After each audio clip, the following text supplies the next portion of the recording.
Hello everyone, welcome back to my channel. So today is part 6 of our psychiatry MRP series and जैसे मैंने आपको बताया था कि लास्ट पार्ट में हम basically all the medication we will discuss related to psychiatric. तो आज की हमारी सारी की सारी मेडिसिन होगी like all the psychiatric medications plus हमारी ईसीटी, लिथियम भी इंक्लूडेड है इसमें और साइकोथेरेपी। तो सारी चीजें हम डिस्कस करेंगे द इम्पोर्टेंट पॉइंट जो एग्जाम में पूछ सकते हैं, ठीक है ना। सो स्टार्ट करते हैं हम सबसे पहले एंटी साइकोटिक ड्रग को। सो एंटीसाइकोटिक ड्रग को हम न्यूरोलेप्टिक ड्रग भी बोलते हैं एंड D2 ब्लॉकर भी बोलते हैं। D2 ब्लॉकर क्यों बोलते हैं? क्योंकि जो एंटीसाइकोटिक ड्रग है बेसिकली उसका मैकेनिज्म ऑफ एक्शन क्या है, वो D2 को ब्लॉक करता है, डोपामिन को ब्लॉक करता है, ठीक है ना। So antipsychotic drug, neuroleptic, D2 blocker, ठीक है। सो ये दो है, एक टिपिकल है और एक एटिपिकल है। सो टिपिकल पहले आया था, मतलब फर्स्ट जनरेशन वाले को टिपिकल बोलते हैं एंड इसका जो मैक्सिमम जो मैकेनिज्म ऑफ एक्शन जो है वो क्या है, D2 ब्लॉकर है।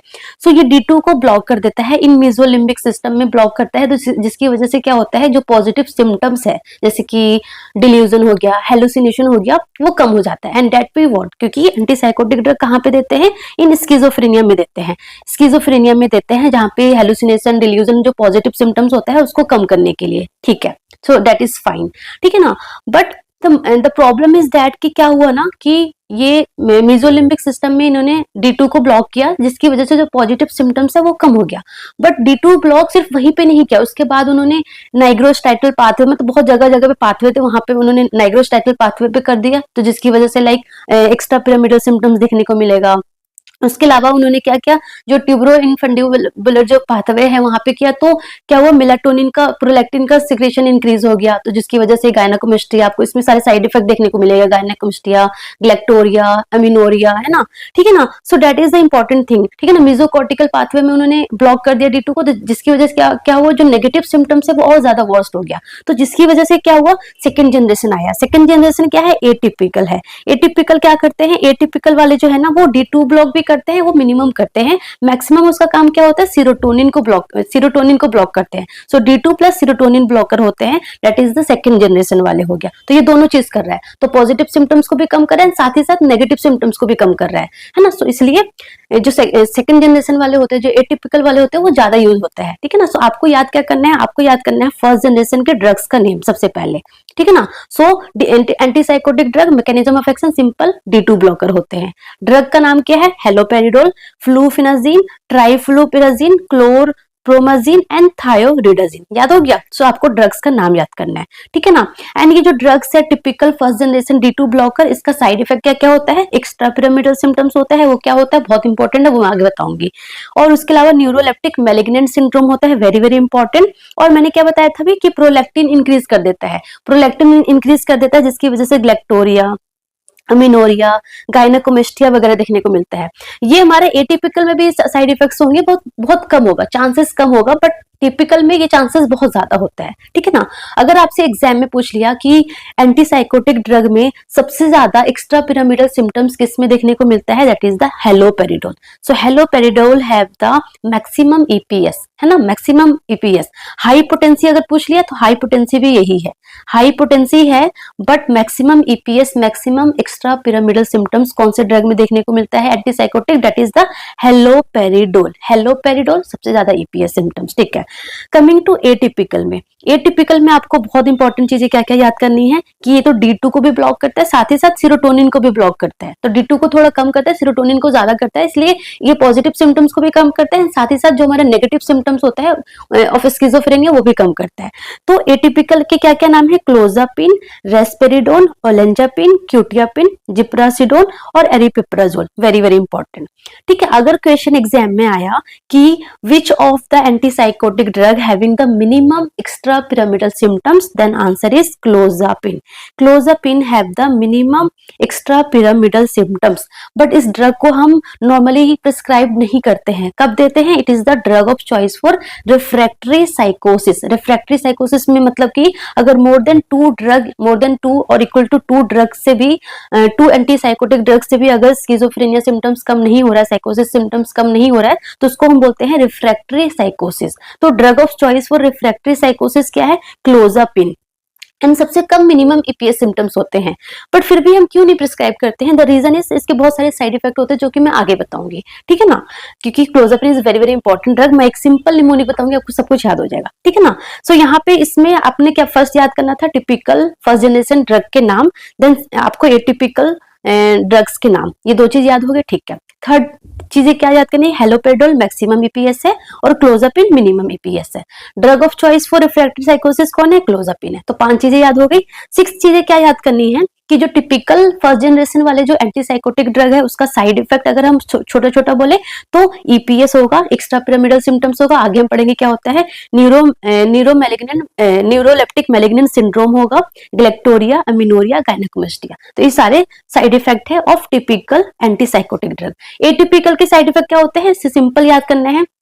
एटिपिकल एंटीसाइकोटिक ड्रग का जो मैक्सिमम साइड इफेक्ट होता है वो कैसा होता है? रिलेटेड टू गैस्ट्रो, है ना। तो मेटाबॉलिक सिम्टम्स होते हैं, सो मेटाबॉलिक साइड इफेक्ट होता है। तो याद हो गया, मेटाबॉलिक साइड इफेक्ट होता है एटिपिकल एंटीसाइकोटिक ड्रग का। तो मेटाबॉलिक में क्या होगा? मेटाबॉलिक में weight gain, diabetes mellitus, dyslipidemia, है ना। सो ये सारे सिम्टम्स, ये सारे side effect basically atypical antipsychotic drug में देखने को मिलता है। और टिपिकल में बेसिकली आपको एक्स्ट्रा पिरामिडल सिम्टम्स, ग्लेक्टोरिया, मिनोरिया, गायनेकोमेस्टिया, है ना। सो ये सारे सिम्टम्स देखने को मिलता है। एटिपिकल में क्या? That is metabolic, that is हमारा weight gain, diabetes mellitus, dyslipidemia. तो इतनी चीजें याद हो गई, यहाँ से आराम से याद हो गई होगी। अब आते हैं सेकंड थिंग इज कि extra pyramidal symptom, this is again the very very important thing. तो ये आपको क्या इसमें निमोनिक याद करना है, इसमें आपको निमोनिक याद करना है। एक्स्ट्रा पिरामिडल सिम्टम्स में क्या क्या होता है? अडेप्ट, अडेप्ट याद करो, याद हो गया? यस, ठीक है। सो अडेप्ट में सबसे पहले क्या होता है? एडी, मतलब कि एक्यूट डिस्टोनिया। तो जैसे ही टिपिकल एंटीसाइकोटिक ड्रग स्टार्ट करते हैं, उसके स्टार्ट करने के with in minutes to hours में ये वाला सिम्टम्स देखने को मिलता है, that is acute dystonia. So acute dystonia में क्या होता है? सडन सस्टेन्ड कॉन्ट्रैक्शन होता है, दैट इज लाइक टॉर्टिकोलिस, जो नेक ट्विस्टिंग हो जाती है, ट्रिस्मस जॉ स्पेजम होता है, और क्यूलोगायरिक क्राइसिस होता है, अप्रोलिंग ऑफ आई, है ना। So that is the sudden contraction होता है, that is the acute dystonia, ठीक है ना। So with in minutes to hours में एक्यूट डिस्टोनिया होगा। एंड इसका ट्रीटमेंट क्या है? इसका ट्रीटमेंट है, ड्रग ऑफ चॉइस क्या है? Anticholinergic drug is the drug of choice for acute dystonia, that is benztropine और डाइफेनाइल हाइड्रामिन। याद हो गया? So this is very very important thing. Adept में AD, that is the acute dystonia, within minutes to hours में start होगा, जिसमें sudden जो muscles का कॉन्ट्रैक्शन होता है। इन इसका जो ड्रग ऑफ चॉइस क्या है? That is anticholinergic, that is benztropine, ठीक है। सो इतना याद हो गया। देन ए मतलब क्या है? ए मतलब है हमारा एकथीजिया। सो एकथीजिया कब होगा? लाइक डेज टू वीक, जो antipsychotic drug like within days to week के बाद एकथीजिया वाला सिम्टम्स स्टार्ट होगा, एकथीजिया साइड इफेक्ट होगा। एकथीजिया में क्या होगा? एकथीजिया में सब्जेक्टिव रेस्टलेसनेस होगा, मतलब कि वो जो पर्सन है ना वो एक आराम से बैठ नहीं पाएगा, ही और she will not able to sit like calmly, मतलब भागता रहेगा, इधर उधर चलता रहेगा, ऐसा लगेगा बहुत अंदर से वो एंग्सियस है, बहुत ज्यादा परेशान है, ऐसा लगेगा। तो subjective restlessness, it is akathisia, ठीक है। इसका ड्रग ऑफ चॉइस क्या है? That is the beta blocker, mainly propranolol is the drug of choice to manage this side effect, है ना। उसके अलावा अगर प्रोपेनोलोल नहीं है तो सेकंड हमारा बेंजोडाइजिपिन है, that is the lorazepam. But first कौन है? Propranolol, propranolol is the drug of choice, ठीक है ना, that is. So AD is the acute dystonia, A is akathisia, then P is the Parkinsonism. So like अगर वो drug start रहेगा, so like after month के बाद क्या होगा? पार्किंसोनिज्म वाले सिम्टम्स देखने को मिलेगा।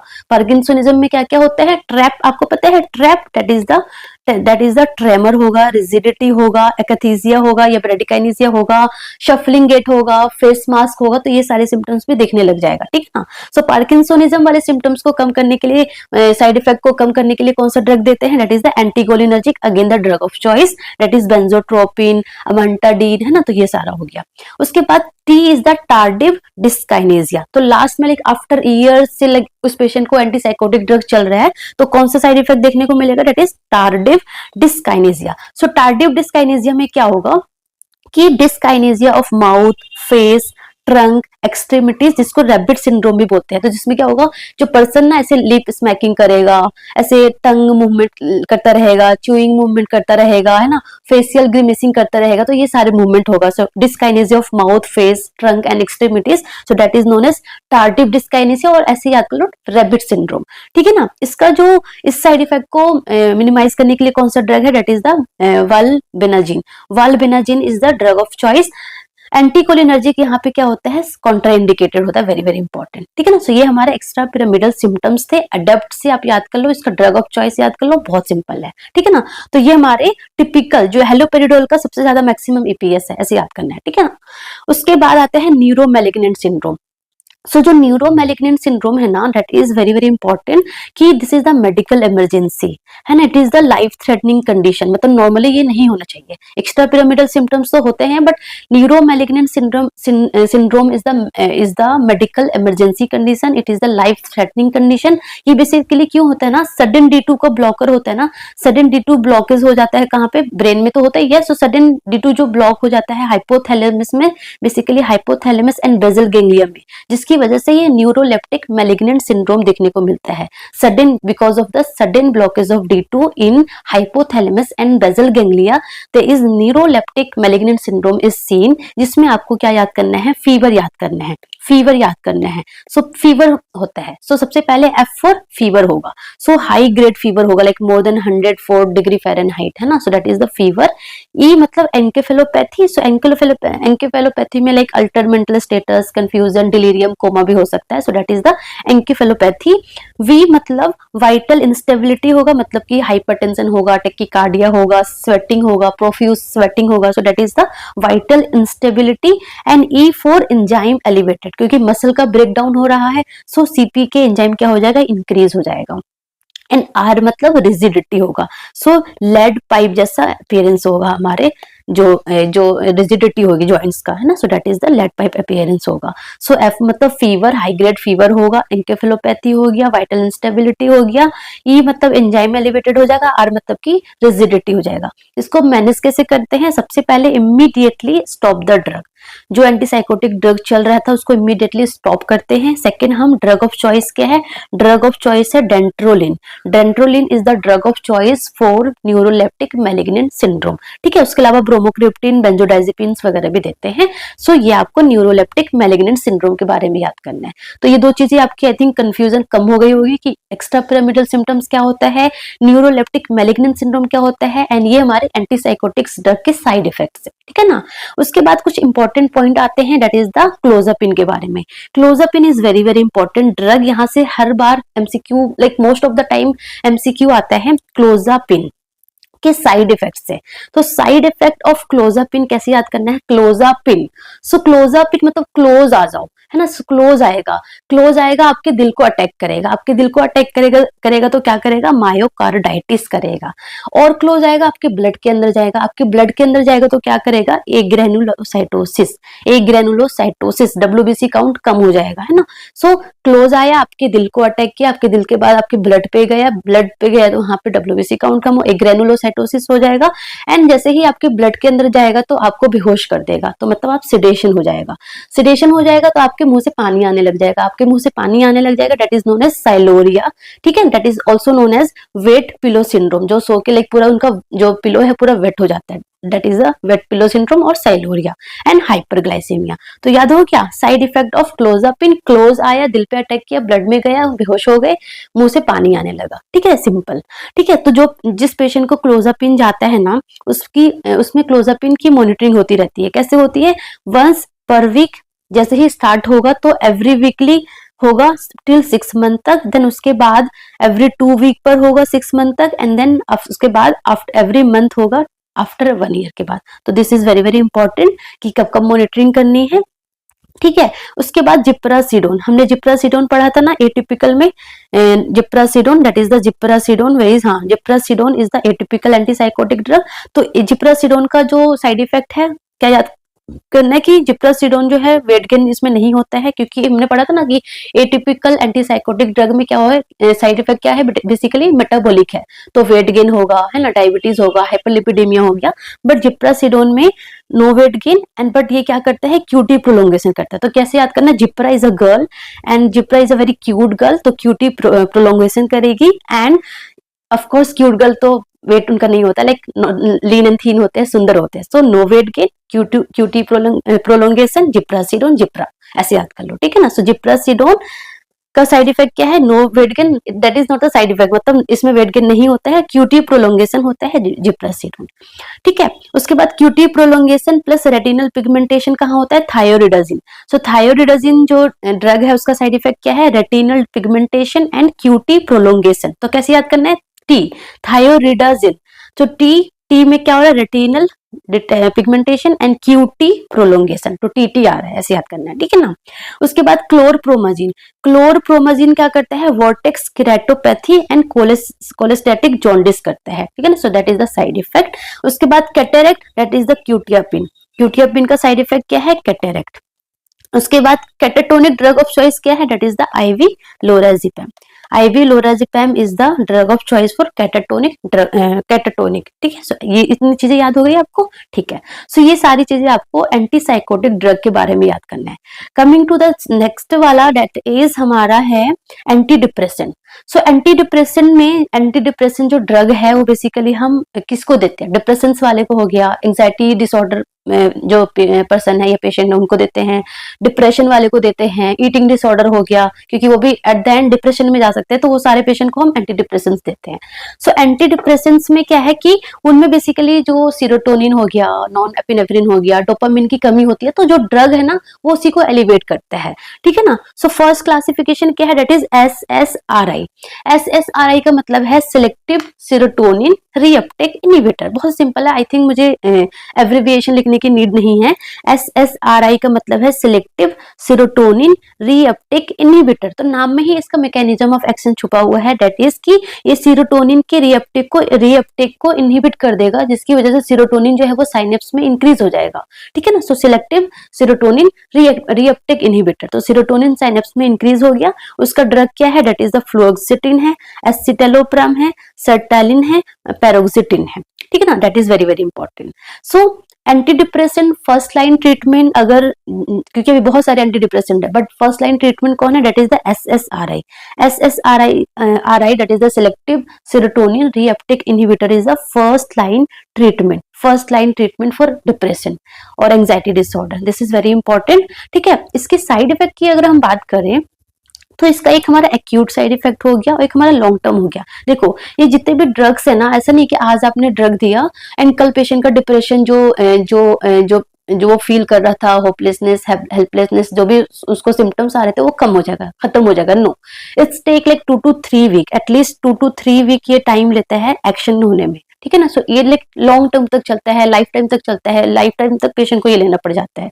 सो एक हमारा एक्यूट साइड इफेक्ट होता है, एक हमारा लॉन्ग टर्म होता है। सो एक्यूट में आपको GI सिम्टम्स मोस्ट कॉमनली देखने को मिलेगा, ठीक है ना। सो GI में लाइक नोजिया, वॉमिटिंग, एनोरेक्सिया, ठीक है, वेट गेन, ये सारे। एंड लॉन्ग टर्म में सेक्सुअल डिसफंक्शन देखने को मिलेगा, जैसे कि डिक्रीज लिबिडो हो गया, है ना, इरेक्टाइल डिसफंक्शन हो गया, है ना, प्रीमेच्योर इजैकुलेशन हो गया, तो ये सारे सिम्टम्स देखने को मिलेगा लॉन्ग टर्म यूज पे। एक्यूट में आपको GI वाला मोस्ट कॉमन सिम्टम्स देखने को मिलेगा, तो GI वाले सिम्टम तो सबको पता है, नोजिया, वोमिटिंग, एनोरेक्सिया। लाइक हम जब अपने थ्योरी एग्जाम हम जो करते थे, तो कभी भी किसी भी ड्रग का साइड इफेक्ट लिखना होता था, तो सबसे पहले हम क्या स्टार्ट करते थे, नोजिया, वोमिटिंग, क्योंकि दैट इज द कॉमन कि सब सारे ड्रग्स में होगा ही होगा, तो नोजिया, वोमिटिंग ये याद रहेगा सबको, है ना, ठीक है। ऐसे यहाँ पे भी है कि एक्यूट में GI वाले मोस्ट कॉमन सिम्टम्स होगा एंड लॉन्ग टर्म में सेक्सुअल वाले डिसफंक्शन होंगे, ठीक है ना। So that is the selective serotonin reuptake inhibitor, first line treatment, ठीक है। उसके बाद सेकेंड हमारा है serotonin non epinephrine reuptake inhibitor. तो यहाँ पे क्या कर रहा है, सीरोटोनिन और नॉन एपिनेफ्रिन दोनों को इंक्रीज कर रहा है साइनेप्स में, ठीक है ना। यहाँ पे सिर्फ ओनली सीरोटोनिन को इंक्रीज कर रहा था, यहाँ पे सीरोटोनिन एंड नॉन एपिनेफ्रिन दोनों को इंक्रीज कर रहा है, ठीक है ना। सो वेरी वेरी इंपॉर्टेंट, अगर सीवियर डिप्रेशन है तो drug of choice for severe depression अगर एग्जाम में आया, then the answer is serotonin non epinephrine reuptake inhibitor, that is venlafaxine और डुलोक्सिटिन, ठीक है ना। बट यहाँ पे देखो क्या हो रहा है कि नॉन एपिनेफ्रिन को भी इंक्रीज कर रहा है, तो ये वाले सिम्टम्स तो होगा ही होगा, मतलब ये जीआई सिम्टम्स, सेक्सुअल डिस्फंक्शन वाले सिम्टम्स तो होगा ही होगा, साइड इफेक्ट तो होगा ही होगा, ये सारे साइड इफेक्ट है ना, कंफ्यूज नहीं होना आपको। उसके साथ साथ बीपी भी इंक्रीज होगा, तो हाइपरटेंशन वाले सिम्टम्स भी आ जाएंगे, तो क्योंकि नॉन एपिनेफ्रिन भी इंक्रीज हो रहा है ना, नॉन एड्रेनलिन या फिर नॉन एपिनेफ्रिन भी इंक्रीज हो रहा है, तो जिसकी वजह से पेशेंट का बीपी भी यहाँ पे बढ़ेगा। इस ड्रग की वजह से जो साइड इफेक्ट होगा दैट इज बीपी भी इंक्रीज होगा। तो BP is the only thing you have to remember, है ना। मतलब मैंने ऐसा छोटा छोटा लिखा है सो दैट आपको चीजों को याद करने में इजी हो, आप चीजों को रिलेट कर पाए, ठीक है ना। सो हमारा 2 चीजें कंप्लीट हो गया। थर्ड हमारा क्लासिफिकेशन है TCA, that is tricyclic anti depressant. So tricyclic में क्या कर रहा है, ये 3 चीजें कर रहा है, सीरोटोनिन को भी इंक्रीज कर रहा है, नॉन एपिनेफ्रिन को भी इंक्रीज कर रहा है, और एंटीकोलिनर्जिक इफेक्ट्स भी है, ठीक है ना। इसके ड्रग का क्या क्या नाम है, एमिट्रिप्टिलिन हो गया, इमिप्रामिन हो गया, क्लोमिप्रामिन हो गया। सो ये ड्रग्स का नेम है। ड्रग्स का नेम याद करना इज थोड़ा डिफिकल्ट, आई नो दैट। सो एक बार में बिल्कुल भी याद नहीं होगा। अगर आपको एक बार में याद नहीं होता, पता चले आप ऐसे वो हो जाओ कि यार मुझे तो याद ही नहीं हो रहा, आपको इसको क्या करना है, अपनी छोटी कॉपी में लिखना है एंड डेली देखना है, डेली 5 मिनट्स तक देखना है। डेली देखोगे, डेली याद करोगे तो याद हो जाएगा। जैसे हम छोटे बच्चे थे तो हम करते थे ना, डेली 1 to 100 तक लिखते थे। जब हम नर्सरी एलकेजी में थे तो क्या करते थे, डेली 1 to 100 तक लिखते थे एंड एट द एंड हमें याद हो गया था। और अब वो अभी भी लाइक हमें सोते भी अगर कोई हमसे काउंटिंग बोलेगा तो हम करना स्टार्ट कर देंगे, क्योंकि वो हम डेली करते रहे तो हमारे लॉन्ग टर्म मेमोरी में फिक्स हो गई है। सो ऐसे ही आपको अपना बचपना में जाना है वापस से, एंड आपको इसमें भी वही चीजें करनी है। तो अपनी छोटी कॉपी में लिख लो एंड डेली उसको रिवाइज करो, तो आपको इजिली याद हो जाएगा, ठीक है। क्योंकि एग्जाम के टाइम हमें फटाफट रिकॉल करना है, तो इतना टाइम नहीं सोचना है। तो फटाफट रिकॉल करने के लिए आपको डेली रिवाइज करोगे, तभी आप उस दिन फटाफट रिकॉल कर पाओगे, ठीक है ना। So that is very very important. So इसमें जो मोस्ट कॉमन साइड इफेक्ट्स क्या क्या देखने को मिलेंगे, एंटीकोलिनर्जिक इफेक्ट। तो एंटीकोलिनर्जिक इफेक्ट क्या होता है, सबको पता है कि सब कुछ ड्राई हो जाएगा। एंटीकोलिनर्जिक साइड इफेक्ट में क्या होता है, सब कुछ ड्राई हो जाएगा, तो ड्राई माउथ होगा, कॉन्स्टिपेशन होगा, यूरिन अंदर रिटेन होने लग जाएंगे, यूरिनरी रिटेंशन होगा, ब्लर विजन हो गया, टेकिकार्डिया हो गया। तो ये सारे साइड इफेक्ट देखने को मिलेगा फॉर ट्राइसाइक्लिक एंटी डिप्रेसेंट्स का, ठीक है ना। सो इसमें एक और चीज आपको क्या याद करनी है कि जो ट्राइसाइक्लिक एंटी डिप्रेसेंट है इसकी टॉक्सिसिटी हो जाती है। सो इसकी टॉक्सिसिटी में क्या क्या सिम्टम्स देखने को मिलता है, that is the hyper pyrexia हो गया, रेस्पिरेटरी डिप्रेशन हो गया, प्रोलॉन्ग क्यूटी हो गया, या फिर आप 3C याद कर लो, एटलीस्ट 3C याद कर लो, याद हो जाएगा। 3C मतलब coma, conversion, cardiotoxicity. So toxicity of tricyclic anti depressant का टॉक्सिसिटी का क्या क्या साइन है, that is the coma, conversion and cardiotoxicity. So coma करेगा, कन्वर्जन करेगा एंड कार्डियोटॉक्सिसिटी है ये, ठीक है। एंड इसका ड्रग ऑफ चॉइस क्या है, that is the sodium bicarbonate. Sodium bicarbonate is the drug of choice for tricyclic anti depressants, ठीक है ना, toxicity. So tricyclic anti depressants toxicity, drug of choice is sodium bicarbonate and क्या क्या symptoms देखने को मिलता है, कोमा, कन्वर्जन, कार्डियोटॉक्सिसिटी, ठीक है ना। So that is very very important. So इसमें each and every slide is very very important, please remember that. Like daily इसको रिवाइज करो, थोड़ा मुश्किल है बट ये बहुत इंपॉर्टेंट है, ठीक है ना। ओके, देन हमारा 4th क्लासिफिकेशन क्या है, that is the monoamine oxidase inhibitor. Very very important, ये बहुत कम यूज करते हैं बट इसका क्योंकि इसका साइड इफेक्ट बहुत गंदा वाला है, दैट इज की मोनोअमाइन ऑक्सीडेज इनहिबिटर क्या करता है, ये मोनोअमाइन को इनहिबिट कर देता है। मोनोअमाइन को इनहिबिट कर देगा, इसकी वजह से क्या होगा कि सेरोटोनिन इंक्रीज हो जाएगा, नॉन एपिनेफ्रिन इंक्रीज हो जाएगा, डोपामिन इंक्रीज हो जाएगा, एंड दैट वी वांट, क्योंकि डिप्रेशन पेशेंट में ये सारी चीजें कम हो जाती है। सो मोनोअमाइन ऑक्सीडेज इनहिबिटर क्या करेगा, मोनोअमाइन को इनहिबिट कर देगा। मतलब ये जितने भी ड्रग्स है ना, इसके नाम में ही इसका एक्शन छिपा हुआ है। सो मोनोअमाइन ऑक्सीडेज इनहिबिटर क्या करेगा, मोनोअमाइन को इनहिबिट कर देगा, जिसकी वजह से क्या होगा, serotonin, non epinephrine and dopamine क्या हो जाएगा, इंक्रीज हो जाएगा। एंड इस ड्रग का नाम क्या क्या है, ट्रेनिल किप्रोमाइन आइसोकार्बोक्साजिड एंड फिनेल्जिन, ठीक है ना, ये हो गया। इसमें आपको इंपॉर्टेंट चीज क्या याद करना है, जो कि बहुत बार एग्जाम में पूछ रखा है, दैट इज की जो पेशेंट अगर मोनोअमाइन ऑक्सीडेज इनहिबिटर ले रहे हैं एंड अगर उन्होंने टायरामिन रिच फूड ले लिया, टायरामिन रिच फूड का मतलब है लाइक चीज हो गया, मीट हो गया, वाइन हो गया, कैफीन हो गया, पिकल्स, फर्मेंटेड फूड हो गया, अगर उन्होंने ये ले लिया तो उनमें क्या देखने को मिलता है, उनमें देखने को मिलता है हाइपरटेंसिव क्राइसिस। हाइपरटेंसिव क्राइसिस तो बहुत ज्यादा सीवियर बीपी एलिवेटेड होगा, प्रोफ्यूज स्वेटिंग होगा, हेडेक होगा, ब्लर विजन हो गया, इवन स्ट्रोक भी हो सकता है ना, that is the hypertensive crisis. seen if patient take tyramine rich food along with this monoamine oxidase inhibitor। तो जो पेशेंट अगर मोनोअमाइन ऑक्सीडेज इनहिबिटर लेते हैं उनको हमें एजुकेट करना होता है रिगार्डिंग कि आपको टायरामिन रिच फूड बिल्कुल नहीं लेना है ना। सो यहाँ से एग्जाम में किसी भी तरीके का एमसीक्यू आ सकता है ना। सो ये चीज मीट ये भी पूछ सकते हैं कि टायरामिन रिच फूड कौन कौन से हैं, तो ये भी आपको पता होना चाहिए। एंड इसका ड्रग ऑफ चॉइस क्या है, इसका मतलब अगर पेशेंट को हाइपरटेंसिव क्राइसिस होगा तो उसका ड्रग ऑफ चॉइस क्या है, that is the alpha blocker. Alpha blocker is the drug of choice.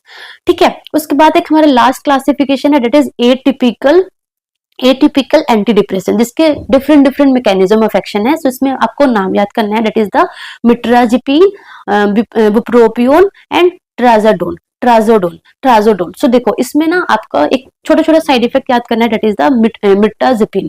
मिट्राजिपीन क्या है, मिट्राजिपीन का मिनिमल सेक्सुअल साइड इफेक्ट्स होता है, very important. M4 मिट्राजिपीन, M4 minimal sexual side effects होता है। बट मिट्राजिपीन ना मिट्राजिपीन लेके लोग मर जाते हैं, ऐसे याद कर लो। सो मर जाते हैं तो मतलब सिडेशन करता है, एंड सिडेशन करेगा, मरे रहेंगे, लेटे रहेंगे तो क्या होगा, वेट गेन होगा। मतलब आपको ऐसे याद करने के लिए बता रही हूँ, ठीक है ना, मतलब आप उसमें मत चले जाना। So mirtazapine minimal sexual side effect, and mirtazapine लेके लोग मर जाएंगे, मतलब सिडेशन करता है, मतलब मैक्सिमम सिडेशन करता है और वेट गेन हो जाता है। ठीक है, बुप्रोपियोन का क्या है, bupropion is very very nice. Bupropion क्या करता है, बुप्रोपियोन मतलब minimum weight gain and sedation करता है। So minimum weight gain and sedation bupropion. But bupropion का एक साइड इफेक्ट है कि ये सीजर लाइक एक्टिविटी करता है, मतलब सीजर करता है। तो seizure is the side effect, and minimum weight gain होता है, मिनिमम सेडेशन होता है इन बुप्रोपियोन में। ठीक है, उसके अलावा ट्राजोडोन क्या करते हैं, ट्राजोडोन करते हैं प्रायपिज्म एंड सिडेशन। सो ये हमारा मोस्ट कॉमन साइड इफेक्ट हो गया, प्रायपिज्म एंड सिडेशन। ठीक है, सो ये आपको कुछ कुछ छोटे छोटे साइड इफेक्ट आपको याद करना है। उसके अलावा एंटी स्मोकिंग में आपने सुना होगा कि एंटी स्मोकिंग के लिए भी बुप्रोपियोन भी दिया जाता है और वर्नाक्लिन भी दिया जाता है। अगर दोनों एग्जाम में आ जाए तो आपको जो टिक करना है दैट इज द बुप्रोपियोन पे ज्यादा टिक करना है, because bupropion is the most common most preferred drug then varenicline. ठीक है, उसके अलावा अगर प्रेग्नेंट है वुमेन, प्रेग्नेंट में भी तो हो सकता है ना depression. So anti depression choice in pregnancy is sertraline हो गया। Sertraline is the drug of choice of anti depression in the pregnant women. And उसके बाद फ्लोक्सिटिन भी होता है, ठीक है ना, but sertraline is the most common drug. तो अगर सर्टेलिन एग्जाम में नहीं है देन आप फ्लोक्सिटिन पे करना, otherwise sertraline is the drug of choice. ठीक है, सो ये हमारा कुछ आपको एंटी डिप्रेशन के बारे में हो गया। ठीक है, तो हमने एंटी साइकोटिक्स पढ़ लिया, हमने एंटी डिप्रेसेंट्स पढ़ लिया, very very important. Third is the mood stabilisers. तो मूड स्टेबलाइजर्स में हमारे एंटी साइकोटिक्स ड्रग तो होते ही है, लिथियम होते हैं, ठीक है ना। सो मूड स्टेबलाइजर्स में हम एंटी साइकोटिक्स यूज करते हैं, लिथियम यूज करते हैं, एंटी डिप्रेसेंट्स हो गया, एंड द मोस्ट इंपॉर्टेंट की वेलप्रेट है ना, जो एंटी कन्वर्जेंट ड्रग होते हैं, वेलप्रेट हो गया, कार्बामेजेपिन हो गया, लेमोट्रिजिन हो गया, गाबापेंटिन हो गया, ये सारे भी यूज करते हैं एज अ मूड स्टेबलाइजर्स। यहाँ पे आपको कुछ कुछ इंपॉर्टेंट लाइन याद रखनी है, एंड इसको आपको अभी के अभी आपको अपनी छोटी कॉपी में एंटर करनी है, क्योंकि ये डेली याद करना पड़ेगा तभी याद रहेगा। That is drug of choice in acute mania और bipolar disorder, that is antipsychotics plus lithium. So antipsychotic drug plus lithium is the drug of choice in acute mania और बाइपोलर डिसऑर्डर। ठीक है, उसके अलावा drug of choice for prophylaxis of bipolar disorder, that is the lithium. So lithium is the drug of choice for prophylaxis of bipolar disorder. ठीक है, उसके अलावा mood stabiliser for preventing suicide, very very important, preventing suicide in bipolar disorder is the lithium. So lithium जो है preventing suicide, जिसमें suicidal thoughts बहुत ज्यादा आ रहा है, जिसमें सुसाइडल रिस्क बहुत ज्यादा है, उनमें हम लिथियम प्रिस्क्राइब करते हैं। उसके अलावा drug of choice in rapid cycling bipolar, cycling bipolar का मतलब लाइक विद इन 12 मंथ में उसको मेनिया, हाइपोमेनिया, डिप्रेशन ऐसे साइकिल बार बार आते जा रहे हैं, बार बार आ रहे हैं। So that is the rapid cycling bipolar. So उसमें उसका ड्रग ऑफ चॉइस क्या है, valproate is the drug of choice. ठीक है, उसके अलावा mood stabiliser effective in bipolar depression, that is the lithium और lamotrigine, very very important. And drug of choice in pregnancy is atypical antipsychotics, क्योंकि हम pregnancy में हम लिथियम भी नहीं देते क्योंकि एब्स्टीन एनोमली दिखने को मिलता है बेबी में, है ना, सो इट इज कॉन्ट्राइंडिकेटेड, नहीं दिया जाता है। ठीक है, उसके अलावा वेलप्रोइड भी नहीं देते हैं क्योंकि न्यूरल ट्यूब डिफेक्ट करता है, ठीक है ना, लेमोट्रिजिन भी नहीं देते हैं। सो ड्रग ऑफ चॉइस क्या होता है, एटिपिकल एंटीसाइकोटिक होता है, that is the quetiapine is the drug of choice in the pregnancy women for mood stabilisers. ठीक है, सो ये लाइन, ये पूरा आपको स्लाइड याद करना है। उसके बाद coming to the anxiolytics drug, that is the anti anxiety drug. तो एंजाइटी के लिए हम हमारा एंटी डिप्रेशन तो देना ही होता है उन पेशेंट में, क्योंकि एंजाइटी डिप्रेशन भी होता है, तो एंटी एंजाइटी हो गया। उसके अलावा बेंजोडाइजेपिन्स भी देते हैं, क्योंकि बेंजोडाइजेपिन्स क्या करता है, गाबा इंक्रीज करता है, इंक्रीज द गाबा, एंड गाबा क्या करेगा, सीएनएस डिप्रेशन करेगा, जिसकी वजह से उसके अंदर कामिंग इफेक्ट होगा।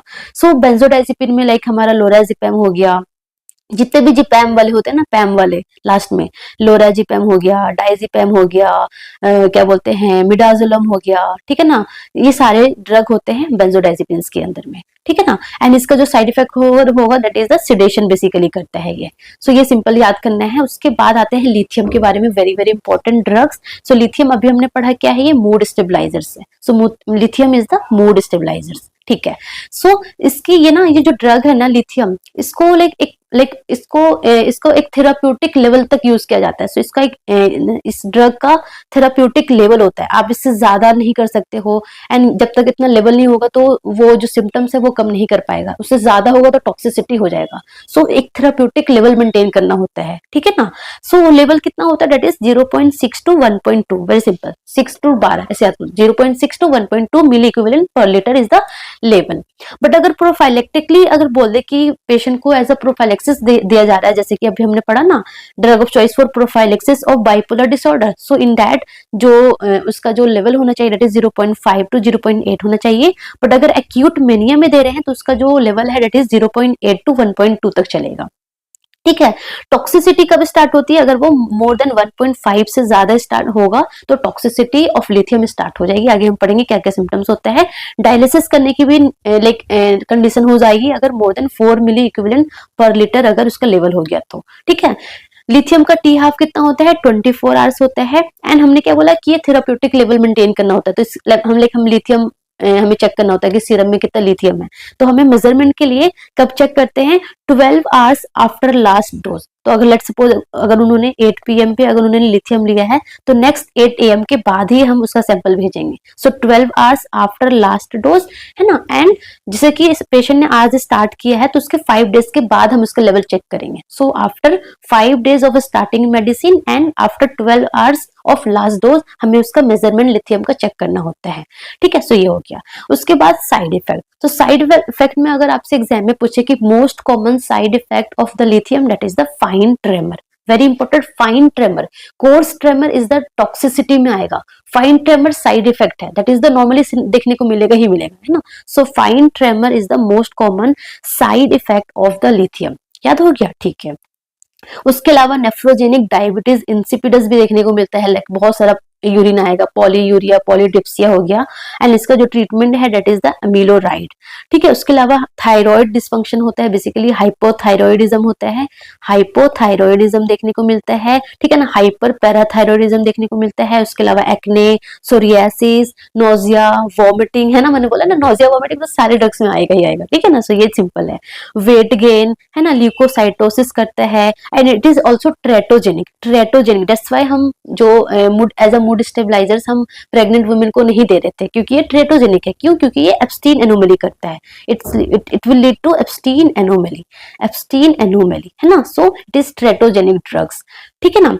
सो वेरी इंपॉर्टेंट, अगर आपका पेशेंट है, आप नर्सिंग ऑफिसर बन गए हैं, आप पोस्टेड हो, लेट सपोज आप साइकेट्रिक वार्ड में पोस्टेड हो, आपका पेशेंट लिथियम ले रहा है, सो आपको क्या क्या बातों का ध्यान रखना है, दैट इज कि आपका पेशेंट ना हाइड्रेशन मेंटेन रखना चाहिए, उसको daily 6 to 8 glass of water अच्छे से पीना है। सो हाइड्रेशन मेंटेन करना है, अगर वो डिहाइड्रेटेड होगा तो टॉक्सिसिटी और ज्यादा इंक्रीज हो सकती है ना। सो प्रॉपर हाइड्रेशन रखना है, कैफीन वगैरह अवॉइड करनी है, adequate salt intake and potassium intake होना है, क्योंकि हाइपोनेट्रीमिया जो है ना वो प्रेसिपिटेट कर देगा लिथियम टॉक्सिसिटी। सो हाइपोनेट्रीमिया नहीं होना, प्रॉपर सॉल्ट होना चाहिए, प्रॉपर सोडियम पोटेशियम होना चाहिए। अवॉइड प्रेगनेंसी, क्यों? क्योंकि ये टेट्रोजेनिक ड्रग है इसलिए। And inform if vomiting and diarrhoea, अगर बहुत ज्यादा सीवियर वॉमिटिंग डायरिया हो रहा है तो क्या हो सकता है? अगेन डिहाइड्रेशन हो सकता है। डिहाइड्रेशन होगा तो क्या होगा? लिथियम टॉक्सिसिटी प्रेसिपिटेट हो जाएगा। तो अगर वॉमिटिंग होता है, डायरिया होता है, तो आपको इन्फॉर्म करना है, मतलब आपको अपने पेशेंट को एजुकेट करना है कि अगर आपको वॉमिटिंग सीवियर डायरिया हो रहा है तो आपको अपने डॉक्टर को इन्फॉर्म करना है। That is very very important. ठीक है ना। सो ये कुछ बातों का आपको ध्यान रखना है अगर आपके पेशेंट लिथियम थेरेपी पे है तो। ठीक है। उसके बाद coming to the toxicity. So toxicity से फर्स्ट एमसीक्यू क्या आता है कि वो कौन कौन सी कंडीशन है जहां पे टॉक्सिसिटी और प्रेसिपिटेट हो सकता है। So that is the dehydration हो गया, अभी मैंने बताया। अगर डिहाइड्रेशन है, आपका पेशेंट हाइपोनेट्रीमिया है, तो इसकी टॉक्सिसिटी और प्रेसिपिटेट हो सकती है। एक्यूट किडनी इंजरी है अगेन, है ना। एंड अगर पेशेंट अगर आपका एंजियोटेंसिन कन्वर्टिंग एंजाइम इनहिबिटर्स अगर ले रहा है, तो ये जो ड्रग्स है ना, ये कुछ जो ड्रग्स है, एसीआई इनहिबिटर हो गया, थायजाइड डायरेटिक्स हो गया, एनसेड्स हो गया, तो ये तीनों ड्रग ना प्रेसिपिटेट कर देता है लिथियम टॉक्सिसिटी का। तो ये वेरी इंपॉर्टेंट है कि अगर आपका पेशेंट लिथियम पे है तो ये ड्रग नहीं देना है। उसके अलावा डायरिया हो गया, वॉमिटिंग हो गया। ठीक है ना। सो ये चीज जो होगा आपको ध्यान रखना है। कमिंग टू द टॉक्सिसिटी, तो माइल्ड सिम्टम, माइल्ड टॉक्सिसिटी कब बोलेंगे? अगर जो वैल्यू है मोर देन 1.5 होगा। अभी मैंने आगे बताया ना कि मोर देन 1.5 होता है तो टॉक्सिसिटी स्टार्ट हो जाती है। सो मोर देन 1.5 होगा तो माइल्ड टॉक्सिसिटी होगा, जिसमें कोर्स ट्रेमर होगा। अभी फाइन ट्रेमर हो रहा था। Fine tremor is the normal side effect of the lithium, but अगर कोर्स ट्रेमर स्टार्ट हो जाएगा, सो that is the toxicity. So course tremor अगर वर्ड आ गया तो टॉक्सिसिटी होगा, फाइन ट्रेमर होगा तो साइड इफेक्ट होगा। ठीक है। Diarrhoea, vomiting, lethargy, so that is the mild toxicity sign है। उसके अलावा मॉडरेट टॉक्सिसिटी सिम्टम्स में क्या क्या होगा? Confusion, ataxia, Slur speech, blur vision, मतलब सब कुछ एकदम ब्रेन तक आ गया तो एकदम पूरा सब कुछ ड्रॉजी हो जाएगा। तो slurring speech, blur vision, ataxia, confusion सब कुछ हो जाएगा। सीवियर टॉक्सिसिटी में क्या हो जाएगा? सीजर आने लग जाएंगे, कोमा में जा सकता है, रीनल फेलियर हो सकता है ना, हाइपर रिफ्लेक्सिया हो सकता है। So that is the severe toxicity sign. ठीक है ना। मैनेजमेंट क्या करना है? जब भी अगर आपका पेशेंट को लगे कि टॉक्सिसिटी स्टार्ट हो गया तो फटाफट ड्रग को विथहोल्ड करना है, डॉक्टर को नोटिफाई करना है एंड मॉनिटर करना है लेवल को, हाइड्रेशन प्रॉपर मेंटेन करना है, एंड अगर बहुत ज्यादा वैल्यू है, मोर देन 4 है, तो हीमोडायलिसिस के लिए प्रिपेयर करना है। So that is the important thing. ठीक है। उसके बाद कुछ हमारे कुछ हेलोसिनोजेन है, लाइक भांग, गांजा, इसके बारे में कुछ कुछ चीजें एग्जाम में आता है, तो उसके लिए भी आपको कुछ याद करना है। दैट इज द एलएसडी क्या है? इट इज द क्लास, कौन से क्लास से बिलोंग करता है? It belong to the hallucinogen. So LSD क्या है? LSD belongs to hallucinogen class से बिलोंग करता है। एंड इसका साइड इफेक्ट क्या होता है? इसका साइड इफेक्ट होता है यूफोरिया। इसका साइड इफेक्ट होता है यूफोरिया, एक सेकेंड, सॉरी। सो इसका साइड इफेक्ट होता है यूफोरिया, टेकिकार्डिया, हाइपरटेंशन, फ्लैशबैक आएगा, सिनेस्थीजिया मतलब कि मिक्सिंग ऑफ द सेंसेस। तो मतलब ऐसे सेंसेस का मिक्सिंग होगा, तो लाइक जब वो कोई पर्टिकुलर गाना सुनेगा, म्यूजिक सुनेगा या फिर कोई साउंड सुनेगा, तो वो कुछ कलर को भी देखना चाहेगा। So that is the mixing of the senses. Synaesthesia मतलब मिक्सिंग ऑफ द सेंसेस हो जाएगा। बैड ट्रिप्स होगा। सो बैड ट्रिप का मतलब है कि बहुत गंदी गंदी चीजें उसको दिखने को मिलेगी, मतलब से बहुत डर लगेगा, fear, panic, confusion, disturbing hallucination, जो उसको प्लेजर नहीं देगा, बहुत गंदा उसको फील करेगा। सो that is the bad trip होगा। सो ये एलएसडी कॉज करता है। ठीक है ना। हेलुसिनोजन के क्लास से ये बिलोंग करता है। उसके अलावा कोकेन क्या है? स्टिमुलेंट है। सो ये like snow, blow, Coke, white lady के नाम से भी जाना जाता है। एंड कोकेन का क्या क्या साइड इफेक्ट होता है? सीजर हो गया, इंट्राक्रेनियल हेमरेज हो गया, टेकिकार्डिया, हाइपरटेंशन, मिड्रियासिस हो गया, टेक्टाइल हेलुसिनेशन होता है, ब्लैक टीथ, क्योंकि वो ब्लो करते हैं, या फिर सेप्टल परफोरेशन वगैरह देखने को मिलता है। उसके अलावा भांग और माजून जो है वो लिप्स से प्रिपेयर होता है। गांजा जो है वो फ्लावर टॉप से प्रिपेयर करते हैं। एंड चारस एंड हासिस जो है ना वो रेसिन के स्टेम से प्रिपेयर करते हैं। तो ये भी इंपॉर्टेंट है। And it belong to psychoactive, तो ये साइकोएक्टिव क्लास से बिलोंग करते हैं। एंड इसका साइड इफेक्ट क्या होता है? Increase appetite, amotivational syndrome, smell of burnt rope, तो ये सारा साइड इफेक्ट है। उसके अलावा मोस्ट इंपॉर्टेंट हमारा हीरोइन हो गया।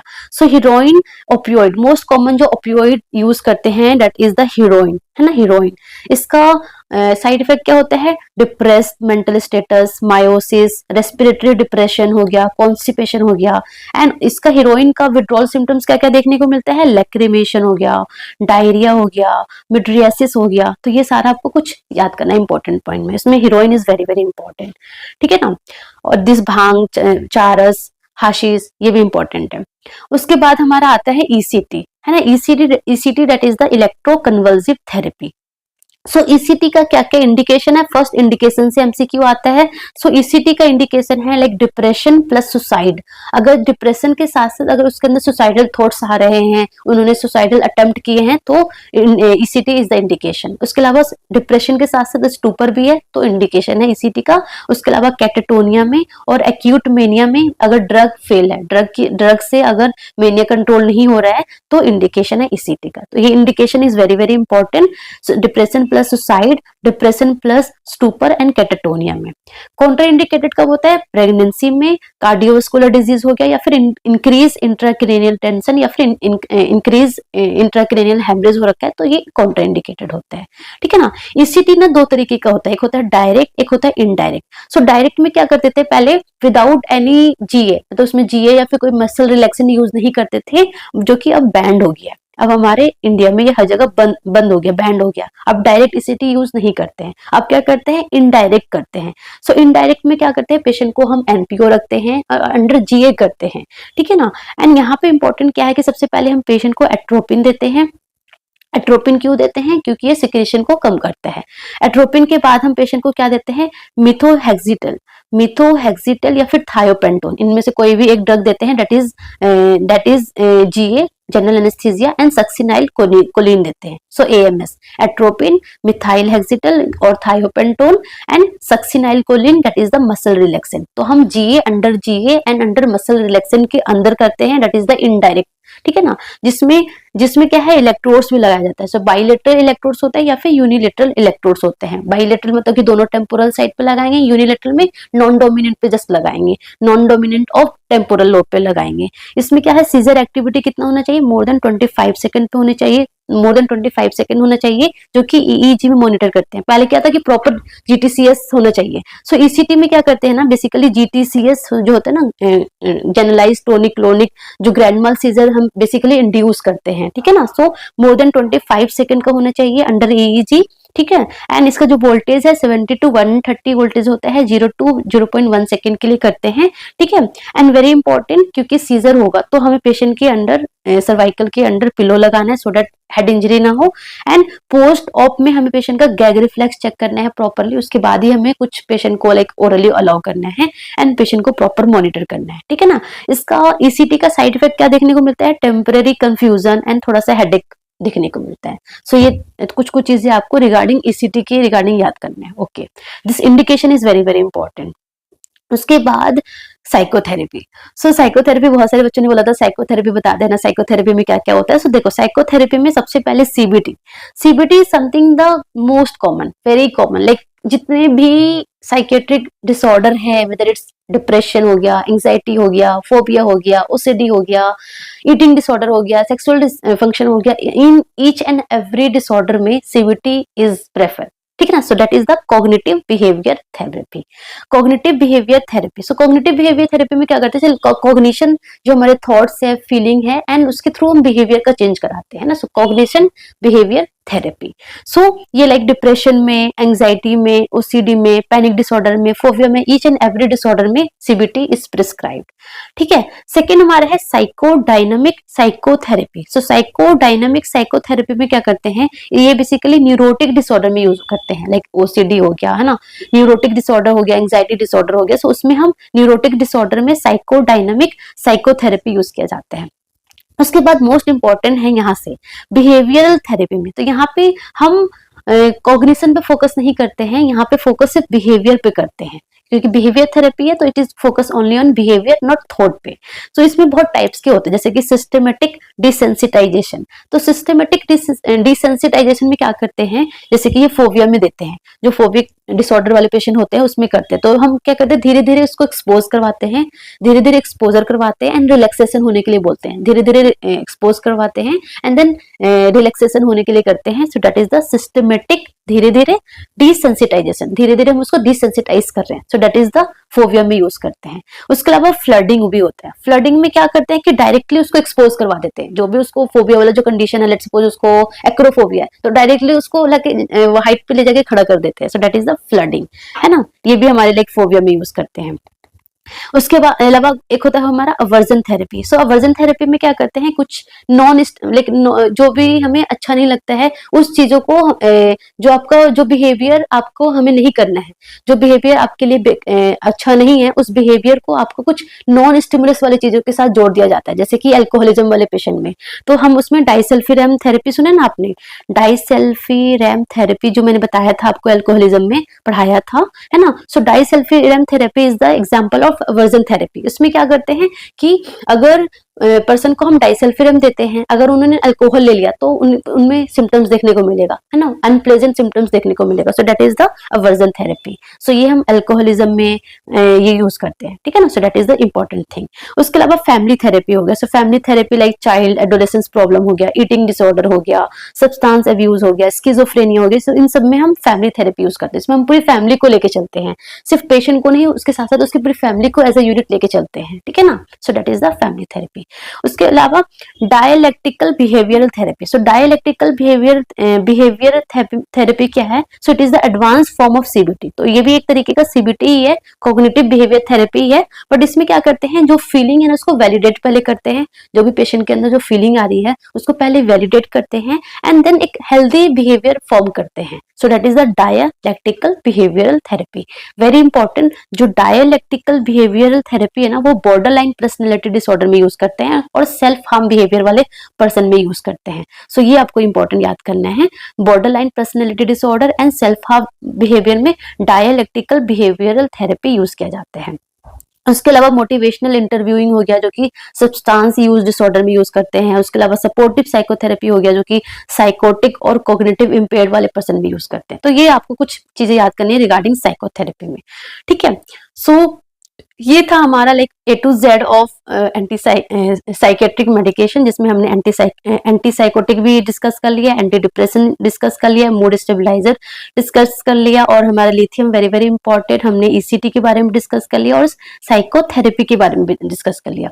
और एक बार में ये चीजें आपको याद नहीं होगी, बिल्कुल भी नहीं होगी। मुझे इतना टाइम लगा तो ऑफकोर्स आपको भी थोड़ा टाइम लगेगा ना, तो आपको ये बार बार याद करने हैं। देखो, नोट्स बना लो, कुछ छोटी नोटबुक बना लो, उसमें ये सारे ड्रग्स लिख लो, ये जो कॉमन साइड इफेक्ट है वो लिख लो एंड डेली देखोगे, आराम से याद हो जाएगा, ठीक है ना। फिर आप एमसीक्यू करना, आपसे सारे एमसीक्यू भी सॉल्व होगा, ठीक है। इसके बाद क्या है कि जब मैंने लाइव क्लास लिया था तो बहुत सारे बच्चों ने बोला था कि हमने लाइक साइकियाट्रिक तो पढ़ रखी है, मेंटल हेल्थ नर्सिंग हमने पढ़ रखी है, बट हमसे ना एमसीक्यू सॉल्व नहीं होता है। तो मैंने क्या सोचा है, जो मेरी नॉर्सेट मिनी मॉक टेस्ट जो है ना, नॉर्सेट मिनी मॉक टेस्ट, उसमें अब मैं आपको मेंटल हेल्थ नर्सिंग से रिलेटेड एमसीक्यू करवाऊंगी। सो दैट अभी हमने पूरी मेंटल हेल्थ नर्सिंग पढ़ ली है, हमने पूरी साइकियाट्रिक पूरी पढ़ ली है। अब हमारा क्या होगा कि हम उससे रिलेटेड, साइकियाट्रिक से रिलेटेड हम एमसीक्यू भी सॉल्व करेंगे, ठीक है ना। सो इससे क्या होगा कि साथ ही साथ आपका एमसीक्यू भी सॉल्व होगा, तो एक थोड़ा सा कॉन्फिडेंस बिल्ड हो जाएगा, ठीक है ना। सो वेरी इंपॉर्टेंट, लगे रहना मेरे साथ, सो दैट आपको एमसीक्यू का भी पता चलेगा, ठीक है। So that's all about today. And like अब जो मेरी एमआरपी आएगी वो आएगी ऑन अदर मेडिकेशन, जो फार्मा, जो बची हुई फार्मा है उस पे। देखो, ओबीजी की फार्मा हमारी कंप्लीट हो गई।